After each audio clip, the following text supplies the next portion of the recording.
Somebody answer that one. Originals needed? No. Immigration will almost never ask for originals. So clear copies are great. Diplomas, degrees, transcripts. Originals? No, right? You send your originals, they'll get lost, you'll never get them back. Immigration will send them back, they don't want them sometimes. Just send copies. But these are required documents. Passport, of course, has to be there with some blank pages for the visa stamp and whatnot. I recommend sending a copy of every single page of the passport. Because again, they may want to know, did that guy go to Syria? You know, they want to match some of these things up. Just make sure it all looks legitimate. And for most of your people, it's going to be fine. The resume, I believe that's required. And it should all be consistent. Again, job titles on the resume should be consistent with job titles you mentioned in your H1B petition. Verification letters from previous employers could be required, but again, that's more of a nice to have kind of thing. Could be nice, helps document what's happened in the past. An educational evaluation is almost always required unless what? Where would they get a degree that they wouldn't need an evaluation? In the U.S. And in some cases, if they have a master's or higher degree in their home country that's in the field that is a specialty occupation, you may not need educational evaluation. My sense is, pay the extra money. It's like $100 or something. You get your educational evaluation and nobody sends you an, what's that word? That one. Okay. If you need to, you would send 2 recent pay stubs. That would be for H1B extension more than just new H1Bs like you're doing. Documents that are required if applicable. Any criminal record should be revealed. Okay. You ever seen that one come up? No? That's good. I-94 record would be if the person is in the U.S. Okay? For those of you who are preparing H1Bs now, and they're new people going for first time to U.S., is there an I-94 number anywhere? No. Is there a date of entry to the U.S.? No. It's just blanks. You fill out the forms as blanks, or you can write what? NA, none, something. I always send them a checklist to say, send your records for your family, like your children or spouse, marriage certificates, unless I know for an absolute fact that they are single. Even if they're single, send it anyway, you know, because then they can say, I'm not, it lets them tell you affirmatively, I am not married, I don't have children, I'm not taking anyone with me. Because that can come up at the last minute, things happen. You ever seen that? When a person gets to the U.S. and their wife or child is with them on an H4, and maybe you only apply for the H1B person's extension and you forget the kids or the wife, do you know what happens to that husband or wife who's working and their spouse is left out and then extension?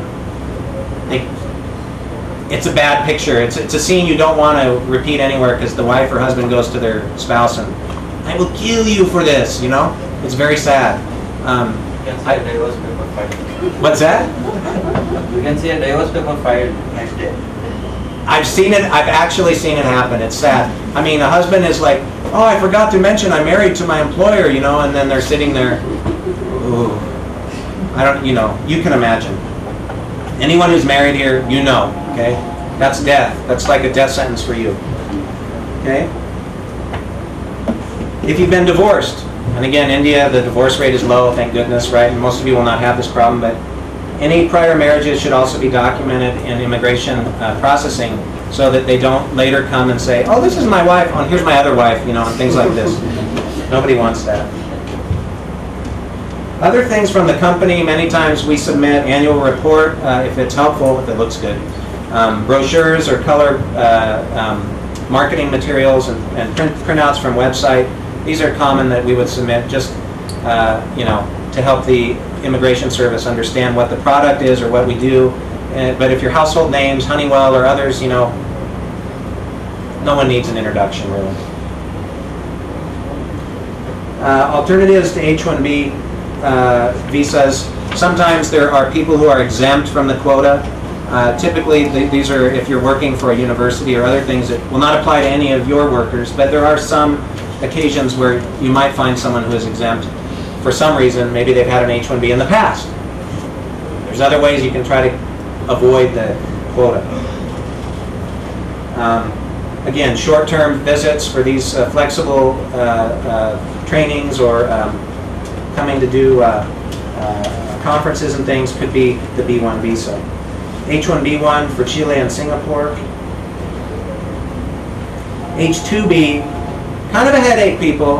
Kind of a headache to get. Anyone know how you go about? Has anyone done one or do these? No? It's a headache.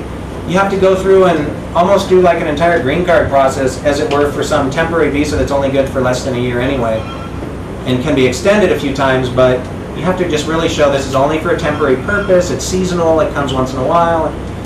Hence, none of you do it because it's sort of a headache. But it can be done. It really can.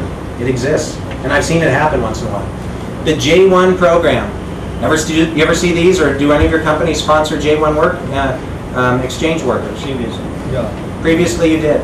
So this is it's similar to student visa a little bit. It carries some benefits. Mostly it can be done very quickly.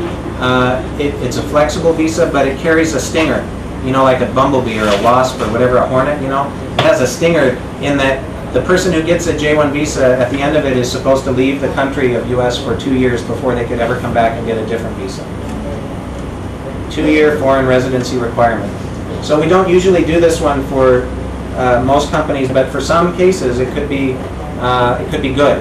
And then even when the person gets there to US on a J1, sometimes they can request a waiver for that 2-year foreign residency. And that's a special practice that some lawyers do, and the individuals can do themselves sometimes. L1 can sometimes be used to avoid H1Bs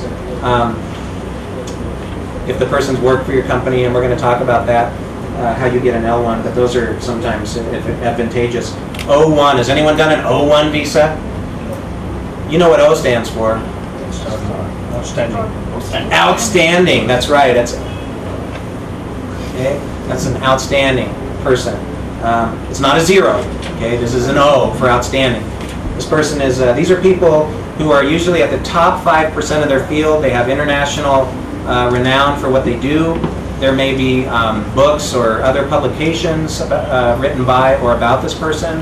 Household names. Some of your companies have these people, but usually they're going to hire some law firm to do this visa probably. It's just how it works. Because this guy, they can't drop the ball, you know what I mean? And not that you would, okay? Because you guys are better than a lot of the people I work with, I'm sure. But O1 visa, you know, that's for the what's a good word for that, you know? The creme de la creme, the big boys and girls. Now, when traveling, I get this question all the time, and maybe you do too. What do I need to bring with me when I travel on my H1B? What do I need to go to my visa stamping and this kind of thing? So these are common documents that you would need. Of course, your passport. If you go to the airport without your passport, you've missed the boat completely. You know, something you've really made a mistake. Again, divorces happen over this kind of stuff. You know what I mean? It's just bad, bad, bad. Okay? I-94 card you would bring with you if you're already in the U.S. H1B approval notice, or the I-797. What do you guys usually call it? I-797? So that's the approval notice. The original, you don't want the employee coming around just with a copy. Copy of the petition that was filed. So generally that might be the entire petition that was filed for the individual. I think it's advisable to bring the whole thing. Current letter from your HR department, okay, saying you're employed, you continue to be employed in the H1B position. Recent pay stub or 2, usually 2, showing that you're still there and everything is fine. Allow yourself plenty of time before filing and all of that, so you don't need to be running around sweating and, again, having your family members curse you. Or someone else. Yes?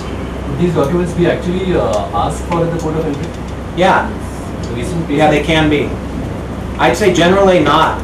But again, like, you know, the brother here was saying, you could get pulled into a room and questioned for an hour, maybe an hour and a half about these things. And then if you have the documents, they don't need to call your employer, they don't need to do all these things. You say, here it is. See, I'm still working.